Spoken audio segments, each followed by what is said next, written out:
কবি ডেইজি অনুৰঞ্জনাৰ এটি কবিতা আবৃত্তি কৰিবলৈ লৈছোঁ।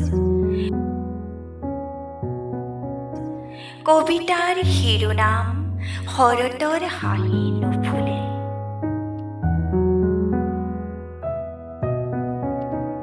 পিতাইৰ পানে ধোৱা মোনাত শৰতৰ হাঁহি নুফুলে। নিজানত ভোকৰ ফৰমুটি বেলুন হৈ উৰে। ঢেঁকীশালত আয়ে উচুপে।